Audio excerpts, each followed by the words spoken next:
Hello and welcome to another episode of No Such Thing as a Fish, a weekly podcast, this week coming to you from the Wilderness Festival.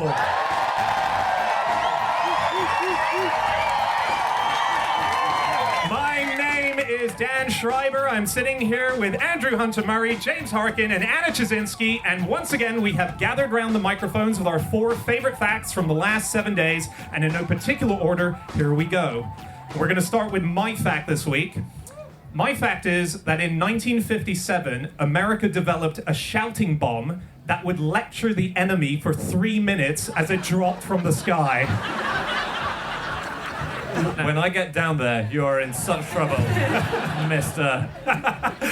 This was a very rogue one mention in a New Scientist article. I haven't been able to prove its existence outside of this one article. Yeah, there's no mention online at all, is there? It's almost as if I made it up. But I read also that apparently it would give instructions to the soldiers on the ground as well. As the bomb came down, you'd be able to hear what to do if you're a soldier. Really? Like, run? How long? Why does it take 3 minutes to shout that? No, so what I couldn't ascertain is, does this bomb go off, or is it merely a propaganda tool? So the idea is that it would be dropped from a plane from about 60,000 feet high. And then parachutes would deploy, and then as it was making its ascent, or descent rather, to the ground. Yeah? We'll edit that to be correct. Imagine the people in the aeroplane, oh, it's coming back! This is the worst lecture ever! Yeah, so the idea is that it would parachute down, and then it would just, and this is 1957, as it got to a certain height, a tape recorder on the inside would switch on, and it would play a tape through the speakers in the shouting bomb out to the general area, and it could be heard as far as half a mile, apparently. Wow. And we don't know exactly what it said. Anna, we don't know if it's real. I mean, but it's in New Scientist, and I have to say, the reason I think a lot of great pop science writers have these incredible careers, like John Ronson and Mary Roach and so on, they uncover these documents, because there's so many of these abandoned plans for military weaponry where they thought, oh, this would be an amazing thing to do, and it gets to the stage where it's about to be approved, and then it doesn't. So I believe this is the same. They almost got this approved and then lost it at the last hurdle. I mean, the ideas people were coming up with were all completely insane, and there's so many of them. Every time we talk about this, like, I hadn't read about Acoustic Kitty, which I think was a project that got a little bit further, but that was the CIA around the same time in the 1960s, and this was a Cold War project, and the idea was that they wanted to spy on Soviet embassies, and they were going to do it with cats. And so vet implanted a microphone into a cat's ear canal, and it had a radio transmitter at the base of its skull and put wire into its fur, and it sounds a bit gruesome. They sort of cut the cat open and then put batteries in its body and stuff, apparently. That does sound a bit gruesome, Annie, yes. The cat was fine. At this stage, the cat was fine. And then the idea was that the cat would be sent to where suspicious enemies were hanging out. So they sent the cat to where they thought a couple of Soviets were in Washington, and they let the cat out of the van, and it got hit by a taxi and killed immediately. No! But there was a robot dog that they did build and develop. So this is, I'm not sure if your bomb was DARPA, Dan, but have you heard of these guys? DARPA, so it's Defense Advanced Research Projects Agency. Basically, they do a lot of the wacky stuff for the American military. And one of the things they developed was a robo-dog which would carry weapons around the battlefield, and it's on 4 legs, and it's really good. You can push it really hard, and it won't fall over, so it's stable, okay? And it trots around, and it can go up hills and down hills. But it was recently scrapped because it was so noisy, it would immediately give away anybody's position on the battlefield just by its presence. Is it like a whirring noise, or is it barking, or what? It's a whirring... They didn't build in a bark to give away the position. Can't you just take the bark away? It wouldn't be realistic without that. Have you guys heard of bird's eye bomb? No, is that a fish finger related thing? No, so this is a pigeon-guided missile, and this was developed in World War II by a psychologist called B.F. Skinner, and the idea behind this, he was looking at pigeons, and he was like, suddenly I saw them as a device. Could they not guide a missile? And this genuinely was put into test. He had the pigeon looking at specific images that might be the target during World War II. For example, a huge ship, and he would have the pigeon peck the ship, and every time it pecked the ship, it was like, yes, that's your goal. It would get a reward or something like that. The idea behind this missile is that in front of the missile, there was going to be a little nodule that contained the pigeon inside. And when they launched the rocket, the pigeon would see the ship in the distance and start pecking the front of the missile. And wherever it pecked is where the missile turned towards, and that it would bring it to wherever it needed to go through the maneuverability of the pigeon neck. And it got past all the physicists and the military people, but it didn't get past the budget. So it could have worked. We could have had pigeon-guided missiles. How much does one pigeon cost? There's a great military website called warontherocks.com, and it's just fascinating articles about military history and future and development and everything. And they're saying that in future, it's much more effective than having one £100 million missile to have a swarm of geese, which are robots, which each has a small amount of explosive on it. See what I mean? Yeah. Wait. I think I haven't explained that as clearly as I could have done, nor as clearly as I can see it in here. Wait, why? So that's better than having one It's huge much better than goose having with one a thing. Yes. giant explosive. In this analogy, the cruise missile is one massive goose, and you're saying you want 1,000 tiny geese. Got it? Because it can scatter it further? It can scatter. Even advanced defense and interceptor systems can't get all the geese, can they? No. I But think what we- if maybe they should be like insects then? Like really, really, really small bombs. That'd be good, right? Yes. How Yes, it would. how deadly a device can you attach to your average housefly?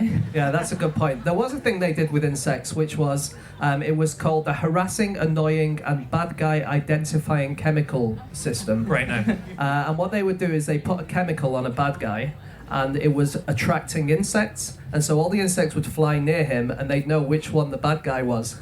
Right. No. Is that like an official government term? Bad guy? Is that used? I think in the American military they do use that a bit. Do yeah. they? But if you put a queen bee on a bad guy, Yes. all the other bees get attracted to the queen bee. That is a thing that yeah. happens. Yeah, yeah. You could slip a bee in his pocket when he's not looking. Yeah. A queen bee. A queen bee. And then all the other bees are going to go and Yeah. attack him. Do you guys remember that genuinely happened in the news last year where someone accidentally trapped a queen bee into the back of her car, drove off, and was chased for hours by this huge hive? And she had no idea why. It was this grandmother going, what the hell is going on? There is one more DARPA thing that DARPA on. did. Yeah. Okay, so after President Kennedy was assassinated, they had a thing which, in private, they called Operation Barn Door, i.e., we did not manage to save the last president, but we do want to save the next president. Okay, that was how they referred to it privately. That was not the official name of the thing.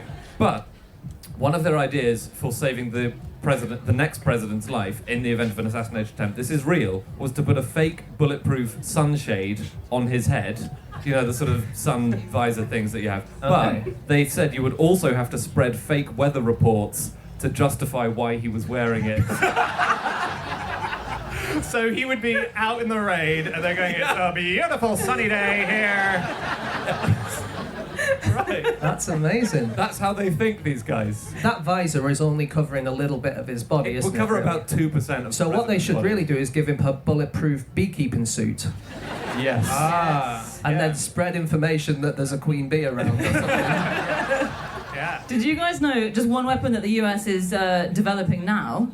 So they're still doing some pretty weird stuff. Is a sticky foam gun.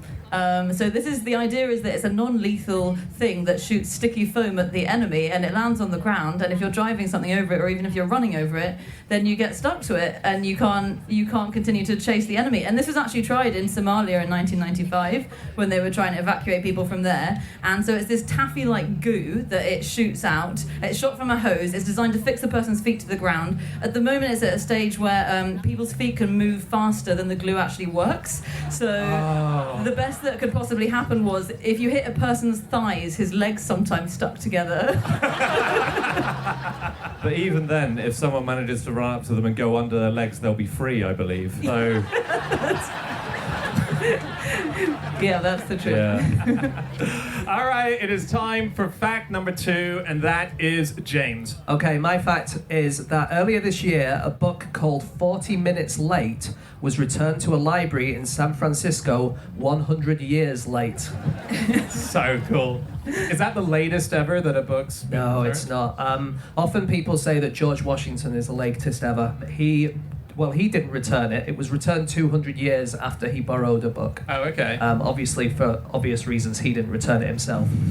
Although what actually happened was they found out about this book and they couldn't find the original, and so they bought another copy of the same book and returned that to the library. So it was a bit of a cheat. Oh, that's a complete cheat. It's Is a that the massive cheat. Washington one? Yeah. That's the one that the whole internet says is the oldest returned book, but actually it was a completely different book. Yeah. Well, do you know how when he took it out of the library, he didn't even bother to sign his name. He just got his assistant to write the word president. And that's how they've assumed that it was him. It's hard to imagine the president being that egotistical these days, isn't it? Just an ordinary man. It's Mr. hard to Trump. imagine a president visiting a library these days.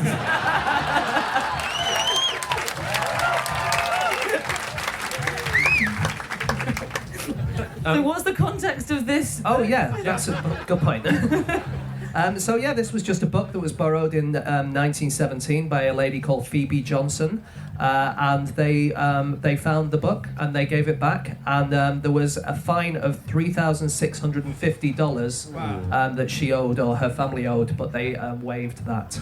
They always waive the fine. They always waive it. And I always think libraries are in trouble now. They need that money. This is what I think. If you have a book which is like 2 weeks over and you need to pay £2 on it, keep it for another 100 years, they'll waive the fine. What we need is an example where someone has taken it out, returned it 5 years late, and is given a lifetime sentence. That's what we need, and then we'll all bring books back.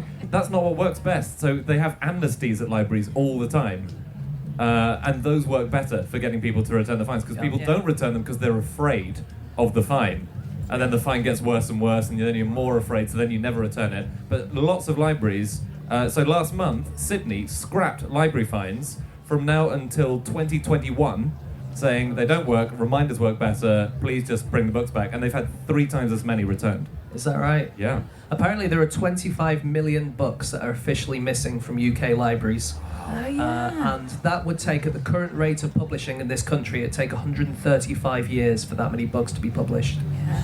But they think it might be more actually. So they've looked at their records, library records, and 25 million books are missing, as in they've compared it to, I think, about 40 years ago, and we've lost half the books. But they looked at a bunch of Suffolk libraries, and they realised that they had 10,000 books missing that weren't logged as missing, so they just haven't logged it into their computers. It's just completely empty. It's just an empty building. And all libraries have said, yeah, we have the same thing. We forget to log returns and stuff all the time. So it's thought that we've just got way more than 25 million books that have disappeared. Wow. This new patent's been filed by Amazon for where they're going to put all of their stuff now, including books. So they've got their own sort of new warehouse library, and it's underwater. It's at the bottom of a lake. No. Yeah, they're building this bubble but warehouse. all the books will be soggy, no? They're like those bath books that you get. Every book will be like that in the future. Every book. Yeah. So they're building this bubble warehouse underneath a lake right at the bottom, and anytime an order comes in, all the stock that's down there, books or anything like Kindles or TVs, whatever you buy, are going to be in these big canisters. And if you've ordered it, they're going to send the item back up to the surface by releasing a balloon that will carry it to the top of the lake. I mean, I think we've all got the same question, which is, what advantage does this have over a normal land-based warehouse? I would imagine real estate must be cheaper at the bottom of a lake. Yes. Yeah. Because no one wants to live there, do they? And it's so weird that I did not ask myself that question. My favourite bit of just general book news from the year. Great. Tory politician Gavin Barwell, who wrote a book called How to Win a Marginal Seat, lost his marginal seat in the 27 general election. Oh, so unkind. He didn't say how to win every marginal seat. That's true. Did you know, you were saying that you get library amnesties, and one of the ways you can take a book back and not be fined is by writing the most imaginative excuse you can think of. And this is in San Francisco, which is this where this fact was from, James? Yeah, that's right. So this in San Francisco in 2009, they had an amnesty where they said if you turned up and you wrote down a really imaginative reason why you had brought it back late, then they didn't charge you. Do you have examples? Well, there are some. So one of the women said, this book was so nice, it looked so posh on my shelf, I couldn't bear to give it back. It made me look really well read. A group of people said they were too busy rescuing marine mammals. That's quite good. That's Yeah. One woman had brought out a book on romantic relationships because she was looking for some insight into how to solve her relationship problems. And she decided she'd keep it because she needed more advice than the library allowance had time to give her. But 3 partners later, she decided it wasn't helping and then returned it. In 2013, a Belgian professor analysed a copy of 50 Shades of Grey from a library in Antwerp. It tested positive for both cocaine and herpes. Wow! Yeah, but have they analysed Pride and Prejudice for comparison? Because that just could be all of it. It's the worst thing is that's the one fact you're all going to remember after. Can you get... Excuse my ignorance, can you get herpes from a book? Because if so, I've got a lot of tests to carry out when I get home. Do we need to move on shortly? Shortly, yeah. Yeah. Well, if you got something before we do. Well, there's a library in Portugal which is partly staffed by bats, so I thought I'd better... Yeah, no, get that in. In what way are they partly? Quite. It's called Mafra Palace Library, so it's a beautiful ancient library. It's about 300 or 400 years old, I think, and it has a colony of bats living there who live behind the shelves, and then when the library closes down at night, they come out, they fly out, and they fly all over the library. They put all the books back. They put all the books back. No, but they do eat all the insects that get into the library, and the library apparently is full of insects, so the insects would be damaging the books, but they can't damage the books because they've been eaten by the bats. So every night, the bats each bat eats double its own weight in insects. Whoa! Yeah, the only problem is that they also leave a thin layer of droppings over the whole library. All right, should we move on to our third fact? Sure. Okay, it is time for fact number 3, and that is Anna. Yeah, my fact is that the person who invented crowd control barriers did so because so many people were flocking to see his giant balloon. This is this guy called Nadar, who I just found out about because there's a new book about him called The Great Nadar. It's by a guy called Adam Begley. And he's sort of a multi-talented guy, but he was the most famous photographer in France in the 19th century. He was a caricaturist, he was a balloonist, and he decided to build this giant balloon and attracted loads of people to come and see it, and then so many people came to see it, all these crowds flocked and flocked. He couldn't take off, so he was attracting like 200,000 people to one balloon takeoff. 200,000 people? It's a lot of people. At one point he attracted, I think, a quarter of the population of Paris went to see him launch a balloon. Wow. And so then he designed crowd control barriers, which is exactly the same design that we have today. So this one was it called the Giant, this one that you're talking about? Le Géant. Le Géant, yeah. It had enough room for 20 people in the gondola at the bottom of the balloon. It also had a lavatory, bunk beds, a printing press, and a wine cellar. No. Wine cellar. In a hot air balloon, yeah. And a billiards table. It was incredible. They had 6 different rooms in the basket, and yeah, you could play billiards in it. They had, when he launched it on its second attempt, he took, I think, 12 people up, and they all had a really posh dinner on the balcony. On the balcony? Yeah. Are you confusing this with the cartoon Up, the movie Up? Is this? Yes. Because a cellar, that's on a different level, isn't it?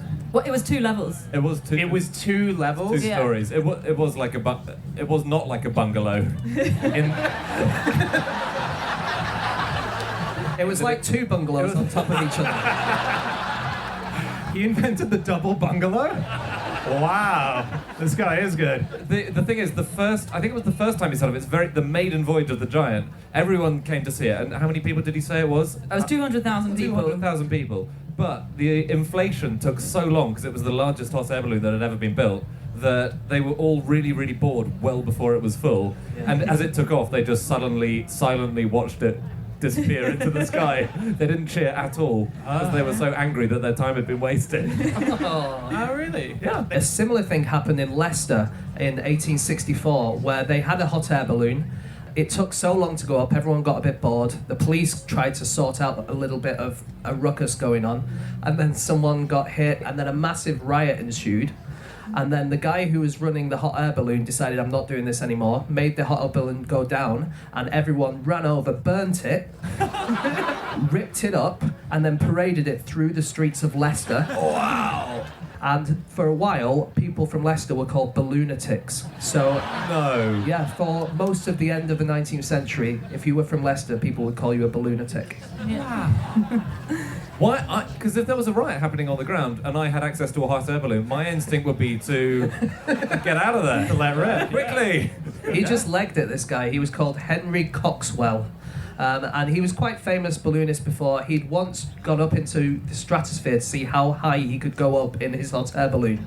And he went up and up and up and up until he went temporarily blind and passed out. He lost all sensation in his hands, but luckily there was one other guy in there who, just before he passed out, managed to open a valve with his teeth, which made it come back down again. What happened to his hands? Oh, he had no sensation in them, maybe. Yeah, no sensation. I see. Okay, unlike your very, nervous teeth.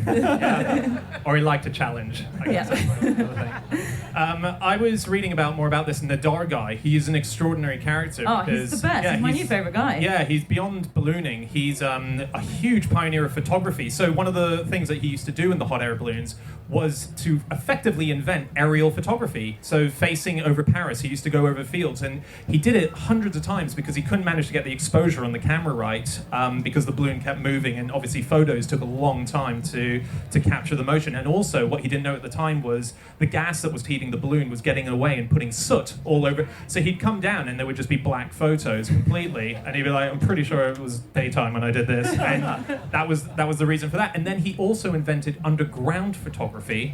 Oh, yeah. So he's hit every spectrum of the Underground planet. photography. Yeah. He actually did it we talked a few weeks ago on the podcast about the catacombs of Paris, and he did Yeah. it in the catacombs, didn't he? And so lighting with candles the area and then taking photos. It's a bit much to say he invented underground photography. He's just taking photos underground, isn't he? It's not- Yeah.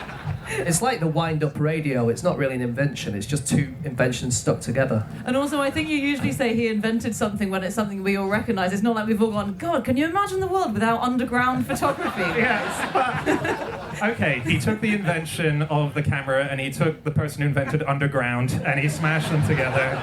And that's what he did. But photography-wise, it is worth saying that thanks to him, we have extraordinary portraits of some of the greatest figures of that period. Jules Verne, he did this gigantic caricature of all of them, where he, again, kind of effectively invented that whole caricature, grotesque, large head, small body thing. He did a big 300-person line of all the most influential people in Paris at the time, or France generally. And while he was doing it, it was taking too long because the most important ones came in to sit for their drawings. So when photography was around, he was looking at that going, I could capture them and start doing them via this. So he managed to get Jules Verne, he managed to get Victor Hugo, he got Sarah Bernhardt. He didn't get Balzac because he thought that cameras would steal his soul, so he said no to the photo. Right. But some of the most important people, and they're beautiful photos if you look at them online. Yeah, It's they fun. really are. He wasn't very successful, actually. His balloons were just crashing constantly, and he kept going. So there are first-hand reports of the giant balloon that he sent up, where the aim was that it would travel over loads of different countries. So the first guests that got on, they brought tour guides to various countries in Europe, and they brought their passports. But you can't control where you're going. So That's why you have to take Just tour guides to all of them. get a visa for everywhere. And this was pre-EU, so they would have needed a visa, wouldn't they? Yeah. For every single border. But they didn't get very far. So the first time they lasted 15 miles, and then the balloon plummeted to Earth, and the wicker basket was bumped along the Earth. The second one actually travelled 400 miles, so it flew over the Netherlands and into Germany. But then Nadar panicked that the balloon was getting too hot from the heat of the sun, so he started letting the air out, and the winds took it, and it crash-landed into the ground. And there are these descriptions of it bouncing across fields on its side, everyone in it being tossed around, bouncing through a wood. It went towards a railway track. The train driver did an emergency stop, Nadar said, a couple of feet before he hit them, and then it just spilled everyone out, and people were scattered across the ground like fallen apples. Being dragged along the floor for miles, wasn't It it? was, yeah. You can't play billiards while that's happening, can you? It would make it a more interesting game, possibly. So, you know how every invention is tested on animals before it's tested on humans? Is it? Yeah. So space flight, they send up the dogs, Oh, yeah. they send up insects first. Yeah. Same is true of hot air ballooning. They send up together in what the first hot air balloon flight a rooster, a duck, and a sheep. And it was thought the sheep would be most helpful because it's a land animal. So the rooster and the duck are obviously used to soaring to great heights above the earth. But the sheep is more like the human, so we can see if it, explodes or whatever when it gets up there. And did it? No, it didn't explode. So what's the next phase after animal trials? Anyone? Human trials. Well, not just any human trials, condemned criminal trials. So the next step was to send up a condemned criminal in the basket of the balloon to see if he exploded. The only problem was that the only people who knew how to fly them were real experts, because obviously it was it was quite a tricky thing to do, and very few of the qualified experts wanted to go up with a dangerous criminal in a hot air balloon, Oh, which is a wait. wicker basket, which is tiny. So hold on, when the rooster and the sheep and the duck went up, they also had a human expert with them flying the balloon? I am not sure. Because I always pictured it as just them. So did I. But I don't understand how that I think it was, and I think it was tethered. It was tethered so It you was could wind it back down. Yeah. Because What? you nearly just blew this thing wide open. Why didn't the ducks can fly? Ducks can fly. Why wouldn't it just go, well, this looks a bit of a dodgy way to travel. I'm just going to fuck off, guys. I'm out, guys. Probably the duck was tethered to the balloon. Right. Just pretty much the most ironic thing you can do is give a bird the power of flight, but deny it the ability to actually fly away. But worst thing if you're the sheep and the other two fly away and you're thinking, well, maybe I could do it. I'm not sure. I don't think roosters can really... I'm trying to remember the plot of Chicken Run and the extent to which chickens can or can't fly. Well, it's not called chicken fly, is it? It was indeed. I read a really nice balloon story yesterday, which is that in 2007, NASA had funded this project, which was called BLAST. And the idea is that they were going to fly it above the clouds in Antarctica for 40 kilometers high. And for 12 days, they were going to take photos via infrared of star formations in the sky.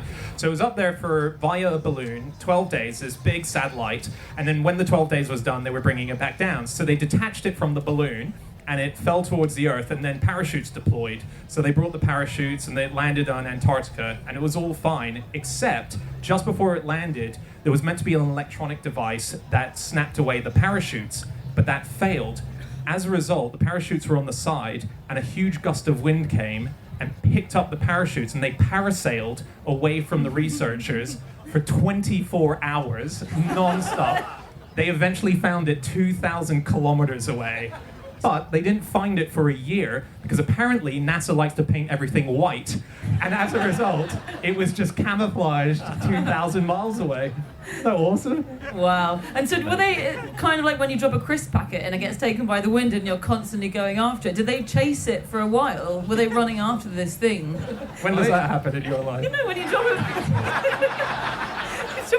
you drop a bit of rubbish. Yeah. And if you've ever seen American Beauty, you know the wind sometimes takes rubbish and you chase after it and you're always trying to grab it and it always eludes your grasp. Right. So was it like that with the scientists constantly grabbing at it and it just darting away at the last moment? Not at all, no. Have you? Oh, it's nice that I cleared that up. Have you eaten all the crisps in this scenario? Are you Yeah. trying to get the crisp back, or are you trying to get the packet back?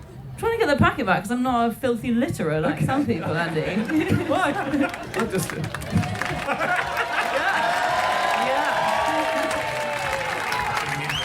Classic eco-conscious festival crowd. Honestly, if I dropped a packet of crisps, I'd just open another one immediately. I'm joking! Just a full packet. You've got a full closed packet. Sometimes I open a multi-pack, drop it, it's gone. I don't know anymore. Do you know the very first ever balloonist to cross the English Channel landed with no trousers on? This is true, it's 100% true, it's so exciting. So, at what stage did the trousers go? Right away, almost on entry. No. So I think we may have mentioned this on QI. I'm not sure, but many years ago. So they were crossing English Channel. It was all going great, but then they started to descend more rapidly. There wasn't enough air in the balloon, and they started getting really worried. So they immediately took off their trousers. first they threw away the anchors on the side of the balloon. Yeah. Because Okay. they could see the white cliffs of Dover, and they were going, "Oh, we're not quite going to get over those, are we?" So they And threw so away- they'll have got rid of all the sandbags and They stuff threw away like the that, right? sandbags. They threw away the oars that they hoped to steer with. I don't know. Then they threw away a propeller that they had with them for some reason, and then eventually they had to throw away pretty much all the clothes they were wearing, including their trousers. And they made it. They made it across, and they landed with no trousers on. Did at any point when the panic was setting in, one of them go, "Who brought all this shit? What are we doing with oars? Of course we're going to crash into a mountain, you dick!"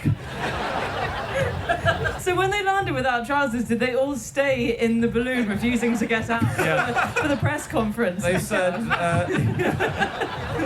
It does sound like an excuse, though, doesn't it? "What are you suggesting, James?"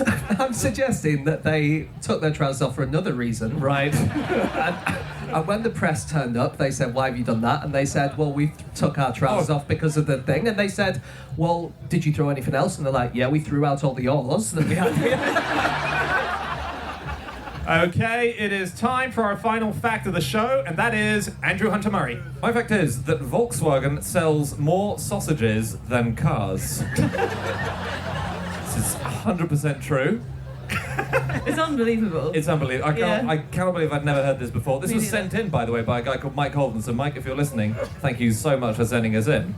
In 2015, Volkswagen sold 5.8 million cars, pretty good, but they sold 7.2 million sausages. But sausages are a lot cheaper. It's easier to make a sausage than a car. That is true. They'd have made less money on the sausages, is what I'm saying. Yeah, but they'll have been fined less for cheating on the emissions of the sausages too. So They also make ketchup as well, don't they? they make their own ketchup and it gets sold in supermarkets. You Yeah. can buy a pack of Volkswagens. I read this. Apparently, they have their own code. They are listed, these sausages, as an official Volkswagen component, which is 199398500A. And car dealers will often give you a 5-pack of sausages if you buy a Volkswagen. Does that tip some people over the edge into making that decision? I think so. Oh, they But do then look very tasty. It's not that surprising that they sell more sausages than cars, then, if for every car you're giving away 5 sausages. So Yeah. they invented them to feed their workers, didn't they? Yeah. In the 1970s, they came up with this new kind of sausage that they'd give their workers, and then suddenly the workers said, "This is really good sausage, guys. You should sell it." And they started selling it. It Right. became massive. And they still give it to the workers, though, every day. So they have it at about 9 in the morning. It's curried sausage as well, so it's quite an acquired taste for breakfast. So, curried sausage, big in Germany, basically. Yeah. Do you know that Berlin has an entire museum devoted to curried sausage? Does It it? has a curried sausage museum, and I read some of the reviews of it. I just wanted to share a review or two with you. One of the reviews on Yelp, 11 euros seems a steep price to pay for a small exhibit on the history and glory of currywurst. Still gave it 4 stars, it's a lot of fun. Then he added, would I go back? No. But then he said, in fairness, he said, because it's an exhibit that I doubt changes its content. Why would it? So it's a roller coaster. Currywurst was brought to Germany by the British, really, wasn't it? Was it? It's sort of. In the, we just try to claim everything. But, so it was just after World War II. And so some of the Allied soldiers there introduced curry powder and ketchup because we had a lot of curry powder. We were into curry, a lot of trade with India. And then a German woman said, oh, that tastes really nice with a sausage. And so she created currywurst. And in the museum, I believe they say, without the good old British, we wouldn't have our staple dish today.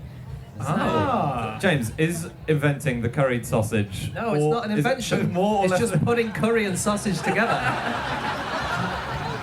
Is it better than the wind-up radio as an invention, would you say? Well, I haven't been to the museum. You should go. It sounds amazing. 4 stars. They've got a spice chamber with sniffing stations.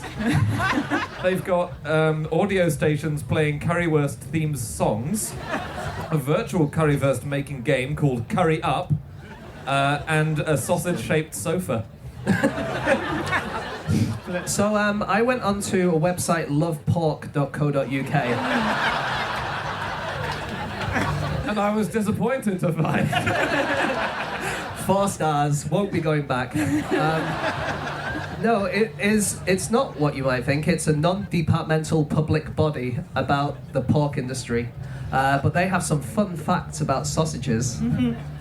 So, for instance, there are more than 500 recipes for sausage in Britain. You could have a different British sausage every day for 10 years. Well, Wait. you wouldn't live that long, I don't Oh, think. 5,000, don't you mean? That's the number of recipes, but that was 2 kind of facts mushed together. Oh, he invented a new fact. And did you know that in 320 AD, eating sausages was a sin? And it was made a sin by the Catholic Church because it was associated with pagan festivals. Wow. And you just know why they were eating sausages at those. No? Okay, that is literally just me. No, I was why? imagining a Why? huge phallic ritual, kind of... No one else I is think thinking You are, that. Anna, you are completely on your own on this one, I'm sorry. Yeah. And you're in a room of like 200 people, I don't know if you've noticed.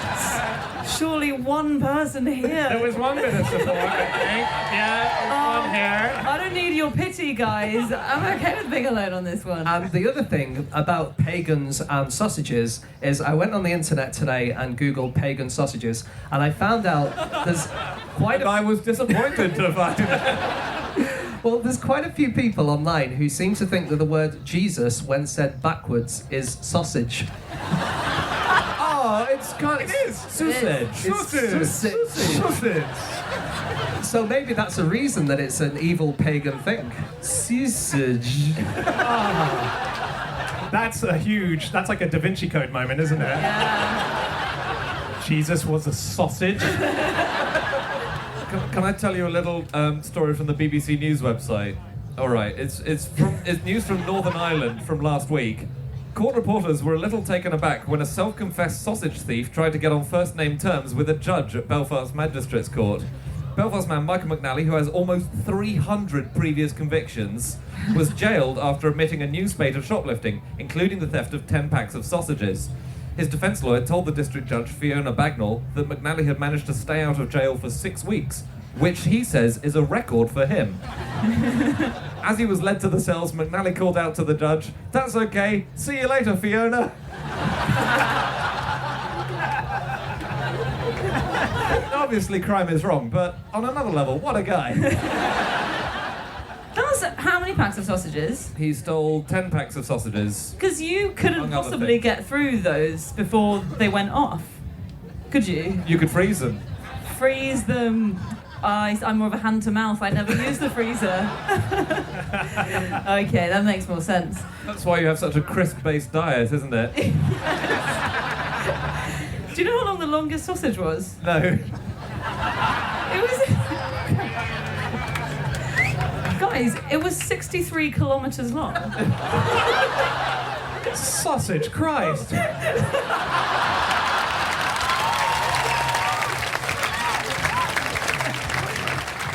That's a huge sausage. That's massive. What?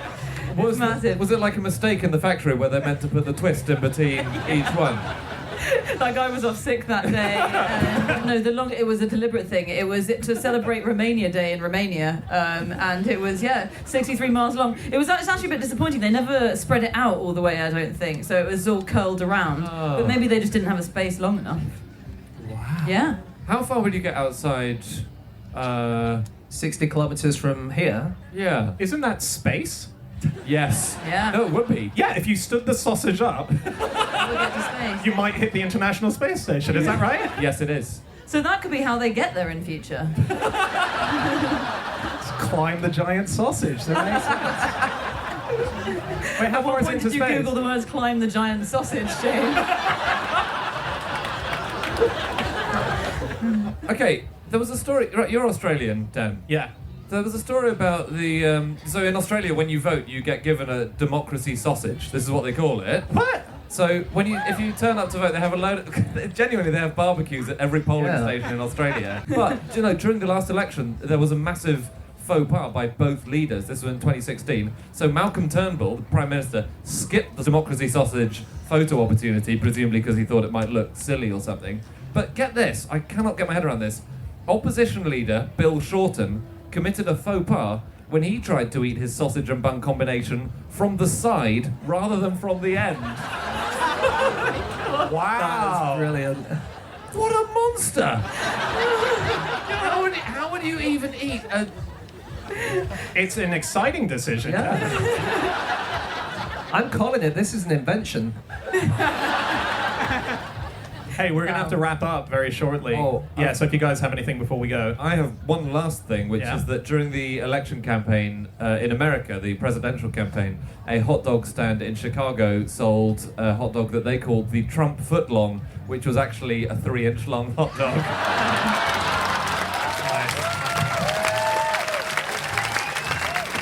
Okay, that is it. That is all of our facts. Thank you so much, everyone here for.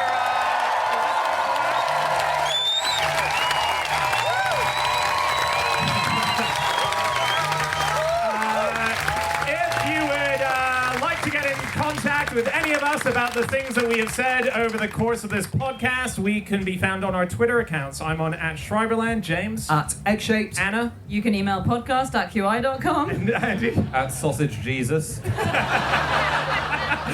Yeah, or you can go to our group account, which is @QI Podcast. Guys in the room, we're going to be going on tour around the UK in October and November. If you're free, it'd be awesome to see you there. Our website, nosuchthingasafish.com, has the link. But most importantly, we've been going crazy writing what we hope is the best book that will ever be written in the world, called The Book of the Year. So we've given it a very ambitious title. And it's out this November, and it is a book that contains what we think are the most interesting things that have happened over the last 12 months. There's a lot of sausage material in There there. is so much sausage stuff. Yeah. But that's it, guys. Thank you so much. We'll be back again next week. See you. Goodbye.